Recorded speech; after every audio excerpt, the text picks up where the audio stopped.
Hoje é um grande dia na nossa família. Minha filha mais velha completou 50 anos, então eu a parabenizo. Sei que ela está me ouvindo, então parabéns para ela, para os filhos dela, para a mãe dela, claro. É isso. Mas hoje vou contar para vocês sobre outra coisa. E em 28 de fevereiro de 2026, o líder supremo do Irã está sentado onde achava ser o lugar mais seguro em seu complexo fortificado em Teherã. Por dentro isso parece bem, quase idílico. O líder idoso, cercado por pessoas leais, com ministros, comandantes, conselheiros ao seu lado, ou seja, todos aqueles que por décadas construíram e mantiveram o sistema chamado República Islâmica do Irã. Eles discutem planos, estratégias, guerras, economia, o futuro. Tudo isso acontece em um prédio que simbolicamente e literalmente deveria ser inviolável. Eles discutem planos para o futuro, sem saber que Anushka já derramou o óleo. Mas para ser semanticamente preciso, Anushka é um esquadrão de aviões israelenses e não derramou óleo, mas decolou. Em algum lugar nas profundezas desse complexo, Khamenei tem o que ele considera seu último refúgio. 2 bunkers subterrâneos profundos, para onde ele desce à noite e de onde só sai para a superfície por curtos e cuidadosamente planejados intervalos.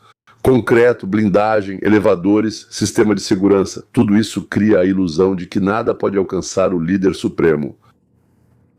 Durante décadas, o regime convenceu seus cidadãos de que, mesmo que o inimigo estivesse às portas, o centro de onde vem o poder, o centro do poder, permaneceria intacto. Mas a realidade daquele dia foi completamente diferente. A centenas de milhas de Teherã, nos céus do Oriente Médio, um esquadrão de F-15 israelenses recebeu as coordenadas finais do comando. Os pilotos sabem para onde estão voando. Eles sabem quais são os alvos designados. Eles sabem que o homem que devem eliminar se considera completamente seguro. Eles sabem que o sistema de segurança dele já foi destruído há muito tempo, mas agora ele não serve apenas para ele. O que também é uma completa surpresa para nós hoje. Sobre como ferraram, ou melhor, referraram os cavalos de Ayatollah em pleno movimento, é o que vamos contar para vocês hoje. O líder supremo do país, que tem uma população de 92 milhões de pessoas, aliás, tem cerca de 2 horas de vida restantes. A partir deste momento, a trama deixa de ser apenas uma história militar. Isso se transforma em uma história sobre como um regime construído sobre o medo, o controle e a confiança em sua própria impunidade acabou se tornando alvo de uma operação sutil e de muitos anos, na qual suas próprias câmeras e torres serviram como guias para mísseis e ataques de outros. Preste atenção, suas próprias câmeras, suas torres, seu próprio sistema de vigilância agora estavam monitorando ele próprio. Avisaram ele, não se envolva com judeus, não se envolva. Ele não deu ouvidos. O mais interessante começa depois que o concreto se desfaz em pó. Porque o impacto físico no complexo desencadeia um impacto político nas elites. Dentro de Teherã começa a luta para decidir quem será declarado culpado. Primeiro, quem será considerado traidor e quem tentará se mostrar como o salvador da nação no momento em que a nação acabou de descobrir o quão vulnerável ela é. É cobra engolindo cobra. A fumaça sobre o complexo ainda não se dissipou e já começa uma guerra dentro da elite política iraniana. Ela se manifesta externamente por várias declarações, entrevistas e insinuações. Por dentro é uma luta dura entre clãs, na qual cada facção tenta atribuir a tragédia aos seus concorrentes. Linha dura e forças de segurança, acostumados a se ver como base do regime, logo acham um alvo conveniente. Políticos civis, uma das vozes mais importantes e barulhentas desse grupo, quero dizer, dos linha dura, é Amir Hossan Jafari, uma figura do campo super. Eu nem sei como dizer. Sim, cabras teimosas, eu acrescentaria a isso. Ele publica uma declaração na qual acusa diretamente o presidente Massoud Pezeshkian e o presidente do Majlis, Muhammad Bagher. Galibafa, me desculpe, dizendo que foi exatamente a decisão deles que levou o país a isso. A situação em que a morte do Ayatollah se tornou possível. Bonito, não é? As decisões deles levaram o país à situação em que a morte do Ayatollah se tornou possível. Segundo ele, tudo começa com o que ele chama de cirurgia econômica. Essa é a tradução mais próxima para o russo que eu consegui pensar. Ou seja, Pardiekian e Galibaf tentaram implementar reformas dolorosas.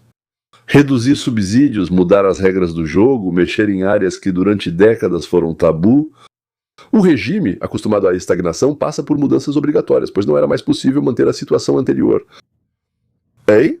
Droga! Teria explodido por dentro. Para os linha dura, esse é um momento conveniente. Eles podem declarar toda essa atividade reformista, como eles dizem, criminosa.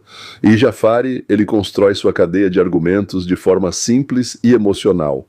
O povo quer emoção e simplicidade. Primeiro passo. As reformas e as intervenções cirúrgicas levam à crise de janeiro. Aumento da tensão social e econômica. Segundo passo. A crise enfraquece o país. Torna o país vulnerável a ameaças externas. Você sente isso, né? Já está difícil. Passo 3. Um país enfraquecido entra em guerra onde o inimigo tem a oportunidade de atacar bem no centro. E o quarto passo. Tudo isso leva à morte do nosso grande, do nosso amado Korpchev ou Korbchego, como ele era chamado, Amini. Nessa lógica, não importa quem exatamente apertou o botão, quem lançou os mísseis. O importante é que os políticos civis criaram as condições para que isso fosse possível.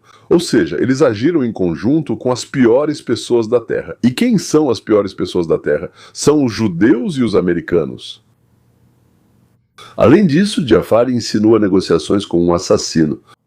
E com isso, bem, ele simplesmente não quer dizer exatamente isso. Ele só quer dizer contatos com atores externos, com países ocidentais. Em primeiro lugar, os Estados Unidos, ou seja, qualquer contato com aqueles que são culpados pela morte do nosso amado líder é traição. Você já percebeu isso? Qualquer tentativa de falar sobre sanções, sobre aliviar a pressão, sobre algum tipo de acordo, na retórica dele se transforma em contatos suspeitos com aqueles que no final deram o golpe. Novamente, estou citando nosso amado líder supremo. Tudo isso é apresentado como uma acusação moral. Você não apenas administrou mal a economia, você, de fato, se comunicou com aqueles que prepararam esse assassinato contra nós. Você participou da preparação do assassinato? Talvez vocês sejam traidores? Ou vocês são contra a Revolução Islâmica? Bem, então a conclusão direta vem logo depois. Talvez sejam contra Allah. Desses questionamentos à fogueira, guilhotina ou crucificação é um passo. Basta um passo até o fuzilamento de toda a família. Só um passo. Do ponto de vista dos fatos, isso continua sendo a declaração de uma só pessoa. Ainda que venha de uma figura de peso. E não o resultado de alguma investigação oficial. Mas a investigação nem é necessária. O que precisa é agitar o povo. Nenhum tribunal deu um veredito, nenhum tribunal apresentou documentos. E todo mundo já está nervoso? Mas no sistema político do Irã, acostumado a viver em um estado de conflito faccional constante, declarações como essas funcionam como uma arma. Eu diria até como um fósforo. Ou como gasolina antes de acender o fósforo, não sei definir melhor. Eles criam uma atmosfera em que os líderes civis começam a ser vistos como pessoas cujas decisões são perigosas, cuja disposição para dialogar com o mundo externo é suspeita, e cujas reformas podem ser equivalentes, aliás, até mesmo à traição. É melhor manter distância deles. Caso contrário, podem destruir você junto com sua família, junto com seus amigos, se você chegar muito perto deles. Para a vala militar, isso é um presente. Em vez de responder a perguntas desagradáveis como por que nossas defesas aéreas não perceberam nem os israelenses nem os americanos, eles transferem a discussão para a questão quem minou a estabilidade do sistema e quem permitiu o enfraquecimento do país. A retórica sobre cirurgia econômica, negociações com a Ucrânia, assassinos, torna-se uma cortina de fumaça conveniente.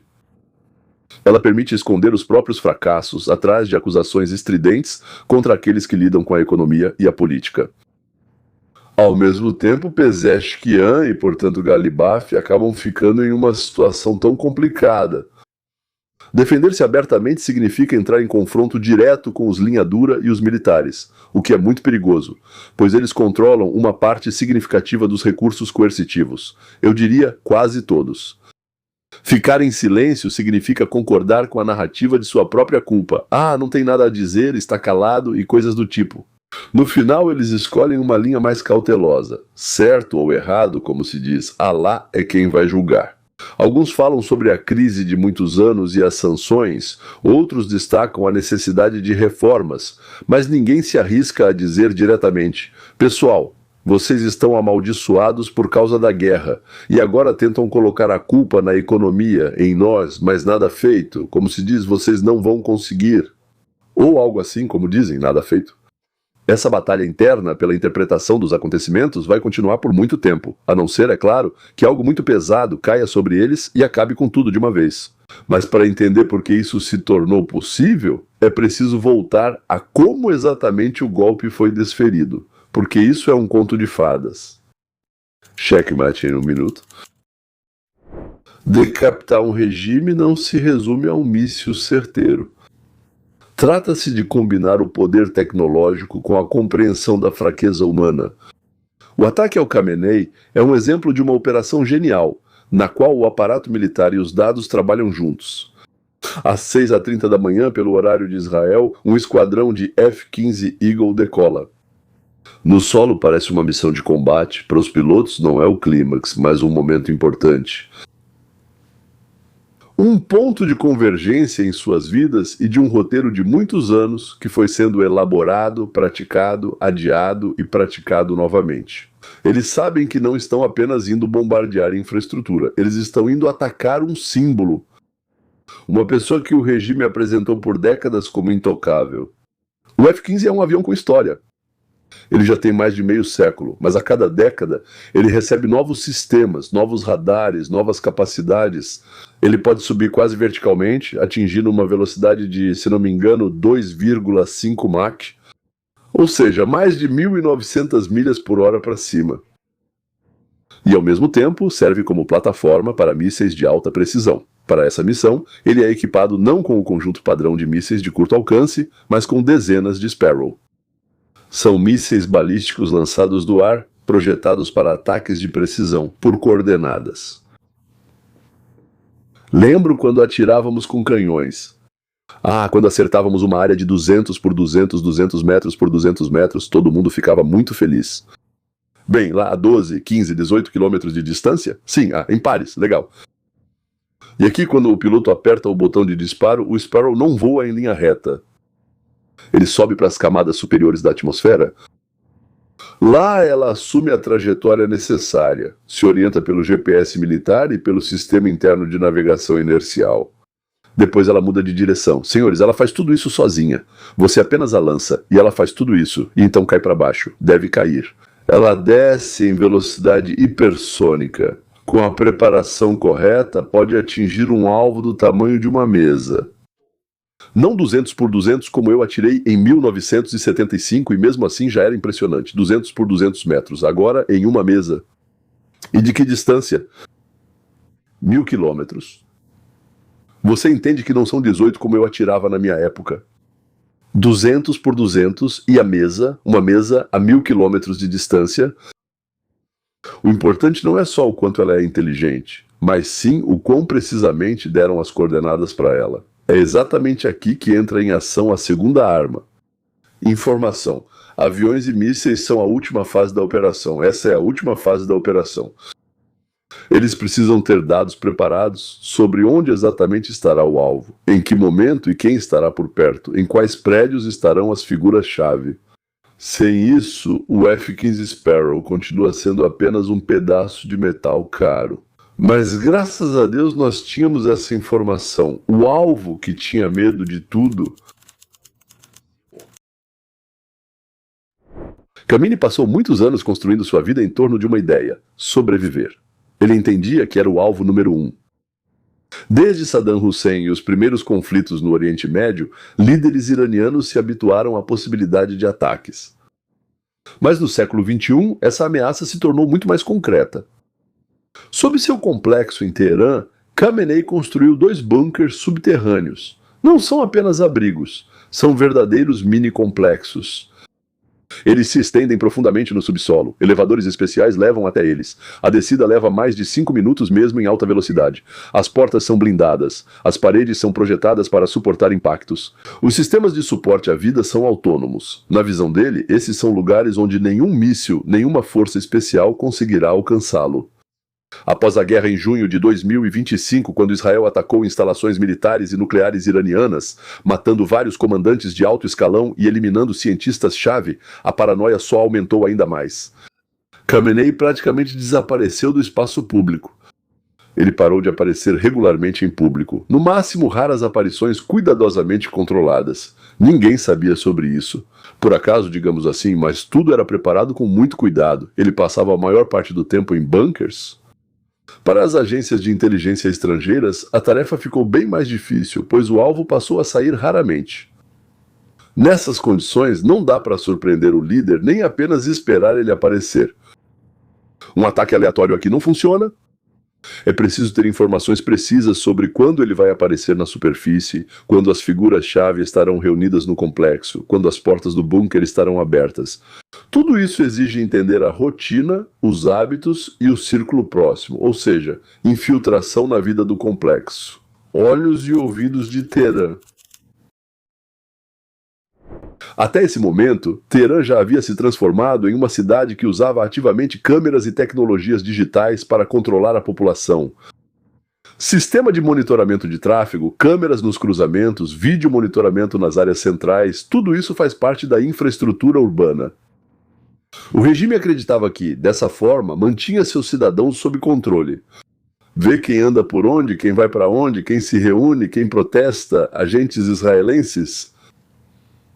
Decidiram jogar o mesmo jogo deles, mas com outro objetivo. Se o regime tem um olho que tudo vê, é preciso fazer com que ele olhe não só para os cidadãos, mas também para dentro, para o próprio regime. E para que a imagem desse olho não fosse para os centros de processamento de dados iranianos, mas diretamente para os israelenses. Os israelenses invadiram o sistema de videomonitoramento urbano de Teherã. Não se trata apenas de uma câmera no portão do complexo.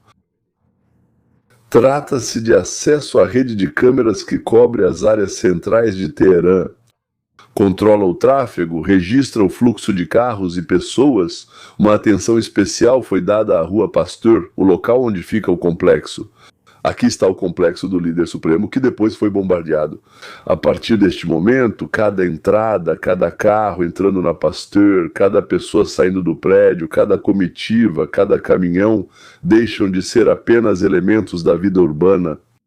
Eles se tornam dados. As câmeras que o Irã instalou para controlar seus cidadãos agora trabalham para Israel. Não sei se as câmeras gostavam disso ou não, mas estavam funcionando. Esses dados são coletados e analisados. As rotas dos motoristas, para onde vão de manhã, para onde vão à noite, quais são seus pontos fixos, os horários de troca da segurança, quem chega aos postos e em que horário, com que frequência eles são trocados, em quais dias.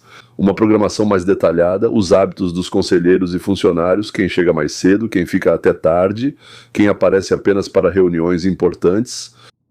Esses detalhes formam um quadro. A isso se somam também coisas aparentemente pequenas. Quando o lixo é retirado, quando a comida é trazida, de onde quando as luzes são apagadas em certas partes do complexo. Na espionagem, nenhum detalhe sai insignificante. Detalhe. Mas apenas o fluxo visual não é suficiente. Há muito tempo o mundo não funciona só com o que se vê, mas também com sinais. Por isso, os israelenses vão além e obtêm acesso à infraestrutura de telefonia móvel ao redor dos postos.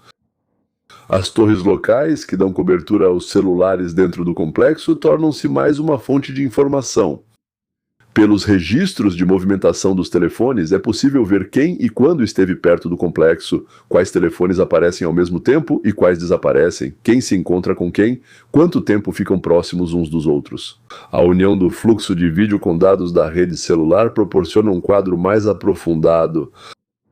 Agora é possível ver não só quem entrou pela porta do complexo, mas também como essa pessoa se movimentou pelo bairro antes e depois, quais contatos ela teve e em que intervalo de tempo.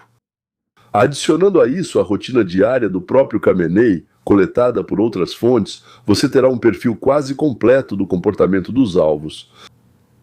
Paralelamente, a CIA conduz sua própria linha de trabalho.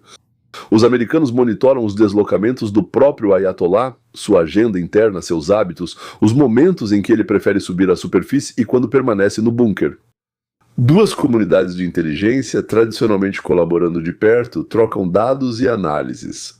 O resultado final é aquilo que importa para o operador do míssil.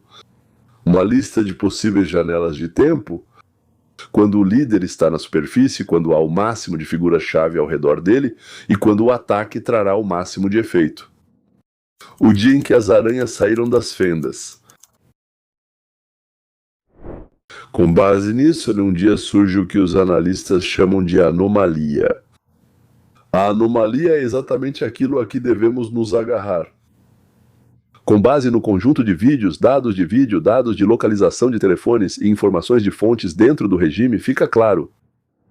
Para o dia 28 de fevereiro está prevista uma grande reunião no complexo. E não em profundidade, mas na superfície, no topo. Essa reunião não se parece com encontros comuns. A lista de convidados impressiona até os analistas mais experientes. O comandante da Guarda Revolucionária, Mohammad Pakpur.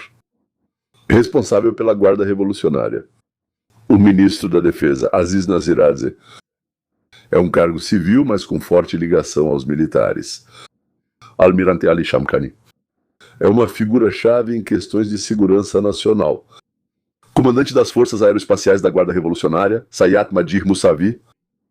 Responsável pelos mísseis e pelos programas espaciais, o vice-ministro da Inteligência, Muhammad Girazi, representante dos serviços secretos. Além disso, a família, o filho, ou seja, Mashtaba, que muitos há muito consideram como herdeiro, e a filha, Boshra. Para os planejadores da operação, esse é um conjunto quase ideal. Bem, eu diria assim, quase, ideal. Esse foi um dia raro e um enorme presente para a inteligência israelense. Como de costume, foi tomado bastante suco de tomate. De uma só vez era possível atingir o líder supremo, o comando militar, figuras políticas e de inteligência-chave e, ao mesmo tempo, o herdeiro simbólico. A questão é só uma. Será que todos eles realmente estarão lá em cima? Será que eles realmente vão cancelar a reunião no último momento? A CIA, de acordo com as informações disponíveis, recebe confirmação de dentro. A reunião acontecerá mais tarde, não há mudanças ou adiamentos planejados. A CIA tem informações semelhantes no círculo mais próximo. Temos um homem nosso, temos uma janela, temos uma data, hora, lista de participantes e o local. Antes disso, planejavam iniciar ações militares, começar o ataque ao Irã à noite. Esse formato é comum, menos tráfego civil, mais fácil agir no escuro, menos testemunhas ocasionais, mas no momento em que fica claro que durante o dia toda a liderança estará lá em cima, o plano noturno deixa de ser o ideal e a decisão é tomada de atacar durante o dia. Isso é arriscado do ponto de vista da visibilidade, mas é perfeito em termos de efeito. Então Israel ainda tem mais um truque na manga. Eles nunca tinham usado isso antes. Um corte total de qualquer comunicação no território do complexo de Minas e nas áreas ao redor. Total. De todos. A tarefa é simples e incrivelmente difícil. É necessário garantir que, mesmo se alguém em outra região, fronteira, ar ou mar, notar um ataque israelense se iniciando, ele fisicamente não conseguiria, não deveria transmitir sua suspeita para aqueles que estão no complexo. Porque aqueles que estão lá no complexo não deveriam ter nada funcionando. Por onde eles poderiam receber informações? Absolutamente nada. Quero que vocês entendam em que nível tudo isso estava acontecendo. Imaginem o Kremlin em Moscou, certo? Há 1 quilômetro de prédios ao redor dele por todos os lados. Residenciais, escritórios, inteligência e similares. E aí, no momento em que os aviões israelenses, os aviões tomaram rumo, digamos, a esse mesmo Kremlin, a partir desse momento, dentro desse círculo com o Kremlin no centro, ninguém conseguiria receber nenhuma informação. De lugar nenhum. Foi mais ou menos a mesma coisa que aconteceu no Irã. Vácuo digital. É exatamente por isso que mais uma camada da operação é lançada, um ataque à infraestrutura de comunicação. Numa cidade comum, especialmente numa capital, a comunicação é o sistema nervoso. Telefones, internet, redes de rádio, canais locais, tudo isso permite que a informação se mova instantaneamente. Se algum militar vir algo estranho no radar, ele pode ligar. Se alguém no complexo ouvir um boato, pode verificar. Se algum aliado externo quiser avisar, pode discar o número. No dia da operação, a área ao redor da Rua Pasteur, no momento em que os aviões israelenses receberam o último gol, ficou sem essa camada de comunicação. As redes de telefonia móvel no raio mais próximo são desativadas. Isso não é apenas uma cobertura ruim, é um bloqueio total de sinais em que o telefone pode mostrar que há rede, mas a ligação não completa, as mensagens não são enviadas e os dados não são transmitidos. A área se transforma no que é chamado de deserto digital. Qualquer pessoa que nesse momento tenta ligar para o complexo Khamenei ouve interferência. Quem tenta se comunicar para fora do complexo recebe silêncio total na transmissão. Se em algum lugar, nas profundezas do Ministério da Defesa ou no Quartel-General da Defesa Aérea, houver um oficial que veja algo preocupante nas telas e queira alertar, ele não consegue fazer isso. De forma alguma ele consegue alcançar o destinatário, resolvendo dois problemas de imediato. Em primeiro lugar, isso tira do complexo a possibilidade de receber um aviso externo, daqueles que talvez não participaram da operação, mas digamos poderiam tê-la percebido. Em segundo lugar, limita as possibilidades de coordenação dentro da área ou dessa área para fora. Segurança, comandantes e equipe ficam sem seu meio usual de comunicação. Enquanto eles decidem como fazer isso, enquanto eles entendem em condições de um ataque repentino, isso transforma a reação deles em algo absolutamente caótico. E funcionou. Quando o F-15 já entra no espaço aéreo de Teherã, a cidade já está vivendo sua própria vida. Ninguém percebe nada, tudo continua normalmente, os carros circulam, as lojas abrem, as pessoas vão para o trabalho. No complexo Khomeini, a essa altura, as figuras-chave já se reuniram. Os comboios chegaram, a segurança está nos postos, as portas estão fechadas. O próprio Ayatollah fica em prédio separado, mas isso já não importa. O armamento de combate do F-15 foi calculado para arrasar todo o complexo. Todo o complexo arrasado. Ataque. Às 9h40 da manhã começa a fase ativa. Os pilotos israelenses lançam o Sparrow. E dezenas de mísseis seguem por trajetórias previamente calculadas. Eles sobem, fazem curvas e se dirigem ao alvo. E em segundos transformam prédios de concreto que eram considerados o coração do regime em ruínas completas, absolutas. Ruínas?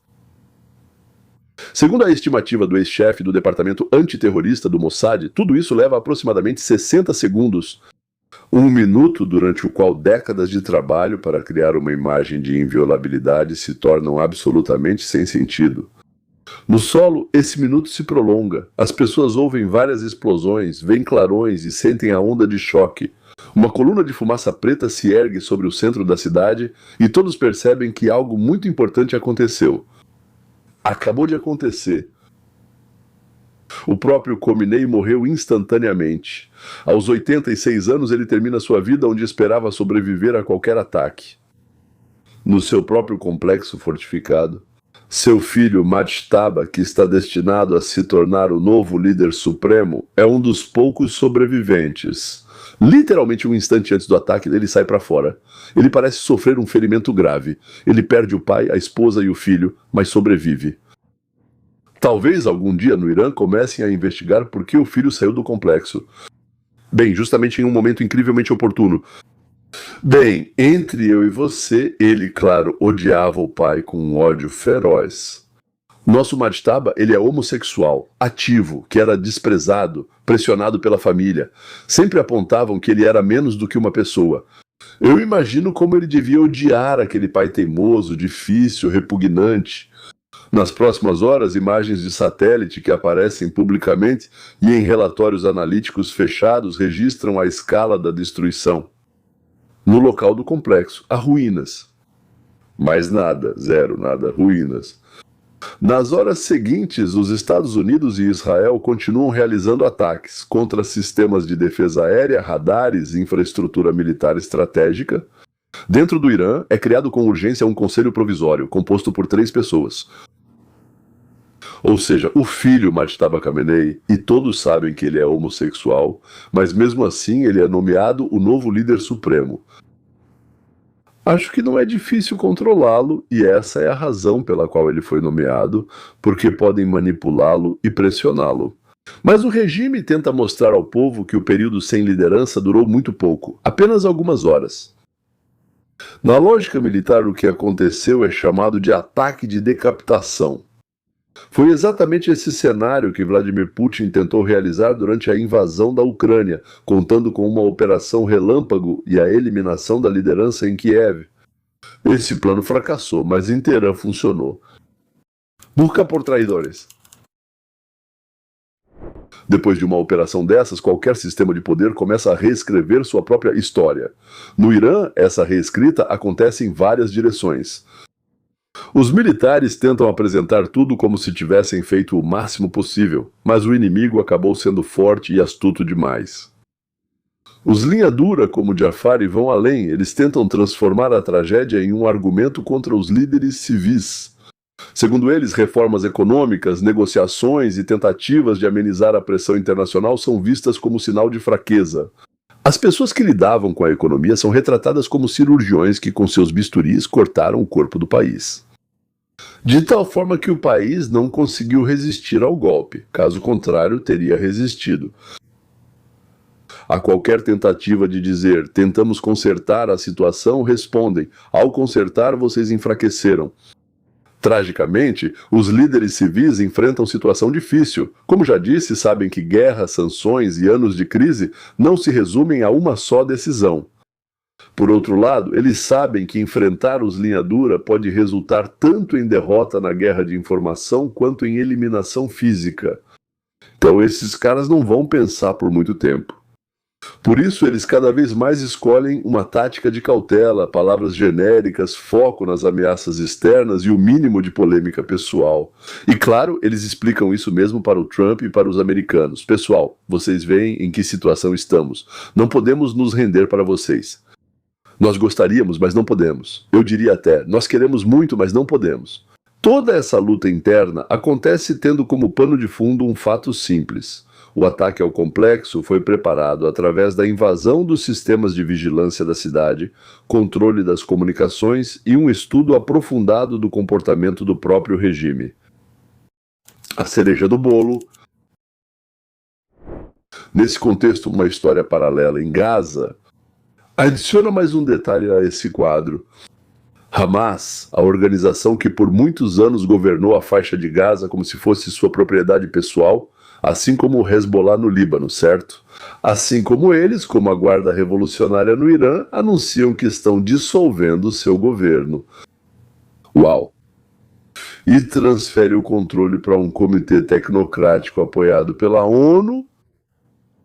Bem, ou seja, 57 países muçulmanos o apoiaram e a ONU fazer o quê? Também apoiou. Como parte do acordo americano de cessar-fogo.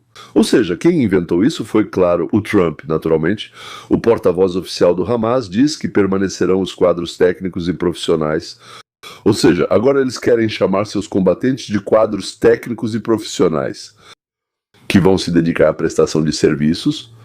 Bem, administração de hospitais, escolas. Eles querem administrar escolas sob as quais colocaram seus depósitos, certo? E atiravam debaixo delas. Também com sistemas de utilidades públicas. Vamos observar tudo, mas manter as armas sob escolas e hospitais. E só vamos retirá-las por pouco tempo. Ou seja, Hamas está tentando mostrar que está saindo da administração política. Mas não da vida real das pessoas. Um comitê de tecnocratas vem à tona, que fica no Cairo, liderado pelo engenheiro Ali Shaad, que anteriormente trabalhou na administração palestina. Acima de toda essa estrutura surge uma nova organização, Board of Peace, ou seja, como se chama? Eu já o chamei em russo, já até esqueci, né? A administração, nem sei como dizer isso, Conselho da Paz, que foi criado sob a liderança do presidente dos Estados Unidos, Donald Trump. A tarefa desse próprio Conselho da Paz é supervisionar a reconstrução de Gaza e garantir que o cessar-fogo se transforme em algo mais duradouro. Os atores internacionais destacam que o comitê tecnocrático funcionou. Deve haver uma autoridade única e uma única estrutura de segurança. Ou seja, não dá para manter o Hamas como está, certo? Essa estrutura é militar, são caras armados com bastões e metralhadoras, tem que ficar sob controle do governo, senão nada funciona. Vai ser de novo como o Hezbollah e o exército libanês, né? Tipo, o corpo e o exército iraniano. Vai ser tudo igual de novo. Em linguagem simples, isso significa controle sobre as armas, sobre os grupos armados, sobre a possibilidade de realizar ações de força. Devem estar nas mãos daqueles que governam justamente essa região. Bem, e como propomos, deve estar sob o controle do Conselho da Paz, que está sob o controle de Trump. Hamas tenta apresentar tudo isso como um passo positivo. Somos responsáveis, pensamos no povo e estamos prontos para sair de cena pelo bem da reconstrução, mas não queremos ir embora. Só vamos sair um pouco de lado, um passo à frente, dois para trás. Israel reage com ceticismo, chamando isso de manipulação e encenação. Uma embalagem bonita sem conteúdo real. Eles acreditam que se apenas a fachada muda e os membros do Hamas continuam nos mesmos cargos, é prematuro falar em real transferência de poder. Na verdade, isso nem pode ser considerado. No entanto, o próprio fato de o Hamas falar publicamente sobre a dissolução do governo e a transferência da administração para a supervisão internacional é importante. Isso mostra como a pressão sobre o movimento deles, o Hamas, é grande. Num mundo onde se pode eliminar com precisão um líder em um complexo fortificado e em que estruturas internacionais estão prontas para ditar as condições da reconstrução de toda uma região. Até mesmo os atores mais linha dura são obrigados a tomar medidas que até ontem pareciam impossíveis para eles. Porque não querem, mas precisam, se não podem ser punidos. Se forem punidos, nem saberão de onde veio. Para nós, isso é a cereja do bolo, senhoras e senhores. Ao mesmo tempo em que, em Teherã, as elites se acusam mutuamente de traição e crimes econômicos, em Gaza, o Hamas é forçado, pelo menos em palavras, a ceder parte do poder e do controle. O Irã está procurando inimigos internos. O Hamas tenta convencer o mundo de que já não é quem manda em Gaza. Em meio a tudo isso, fica claro como o equilíbrio de poder no Oriente Médio está mudando. E então, será que imaginávamos tudo isso há apenas 2 anos, senhoras e senhores? Nada disso. Ou seja, ainda não está bom, ainda não está perfeito, mas já está significativamente melhor do que era antes. Quem vão acusar amanhã?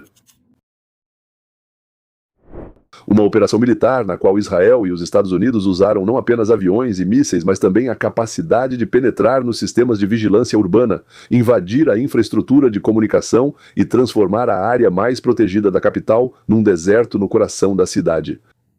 Exatamente no momento em que era necessário, essa foi uma operação genial. Segundo, a batalha interna no Irã, onde os linha dura e os militares acusam os líderes civis de que suas decisões econômicas e políticas levaram à tragédia, enquanto os civis tentam sobreviver, em um ambiente onde a palavra traidor pode ser dirigida a eles a qualquer momento. E terceiro, esta é a história do Hamas, que sob pressão da guerra, de acordos internacionais, de novas estruturas e do presidente Trump, é forçado a abrir mão formalmente de parte de seu poder em Gaza. Esperam que eles de alguma forma consigam se virar, mas precisam abrir mão e concordar com algum formato tecnocrático de administração sob supervisão internacional. Quem realmente traiu quem? Quem realmente é responsável pelo falha de segurança? Quem está entregando o quê e quem será acusado amanhã? Essas perguntas ainda vão ficar em aberto por muito tempo, mas isso é o que menos nos preocupa. Uma coisa já está clara agora, em um mundo onde é possível hackear os olhos de uma cidade inteira, desligar a comunicação no coração dela. Os antigos regimes autoritários, acostumados a confiar no concreto e no medo, acabam sendo muito mais vulneráveis do que gostariam de pensar. Eles vivem presos no século retrasado. Embora eles também tenham todos esses mesmos celulares, todos esses, aparelhos, computadores e tudo mais, eles não têm compreensão do novo mundo. Vamos encerrar nossa história sobre o Irã, o Hamas, sobre sobrevivência e coisas do tipo com uma pergunta. O que você acha que vai acontecer agora? O que vai acontecer agora? Porque eu entendo que isso é adivinhação. Eu entendo que isso é, como dizem, como ler borra de café, como, digamos, o que chamam de Nostradamus, sei lá, Cassandra, né? Mas é interessante, em 2 ou 3 frases, o que vai acontecer. E eu quero saber, você tem uma visão otimista das coisas ou pessimista? Ou simplesmente pensa, sei lá, né? Mas se for sei lá, então por que escrever um comentário? Ok, é isso. Então, na sua opinião, o Hamas realmente pode se desarmar sob pressão ou isso é só uma pausa tática antes da próxima rodada? Escreva sua previsão nos comentários, tá bom? Quero saber sua opinião e vou responder as versões mais interessantes nos próximos vídeos. Bom, é isso. Senhoras e senhores, vamos encerrar por aqui. Se quiserem entender mais a fundo como esses processos funcionam e por que algumas decisões funcionam e outras não, tenho um canal extra, o Roteiro para a Liberdade, onde explico detalhadamente a mecânica dos acontecimentos pela ótica da ciência da liberdade. Ciência, ciência, ciência, não importa como ela se chama. É ciência, não é suposição, não é eu acho assim e o outro pensa diferente. Eu vim, eu penso, isso é ciência. Paralelas e retas, ciência. Ângulo reto, por assim dizer, entre 2 pontos, a menor distância é uma linha reta, isso é ciência. Da mesma forma, isso que eu estou contando é ciência, não é suposição. Recomendo muito que baixe meu livro. Não lembro qual está disponível, pois fazemos rodízio. Então, depois que você baixar, espero que leia. Porque, bom, eu acho interessante, senão eu não teria escrito nem recomendado. Após isso, você vai receber 10 minutos todas as manhãs. Nós temos 190, 192 agora, ou 193, não lembro. Vou adicionar mais algumas e vamos finalizar isso. Vai ter quase 200 lá, ou talvez a gente faça exatamente 200 só por diversão. Então, eu acho que se vocês fumarem de manhã junto com o café, eu já não fumo de manhã faz muito tempo, infelizmente, há muitos anos. Mas então, se fosse um cigarro, um café e 10 minutos ouvindo, seria perfeito. Mas já faz quanto tempo que não fumo? Desde os 40 anos, exatamente. Tá bom, tudo bem, é isso. Vamos encerrar por aqui. Até logo e até a próxima.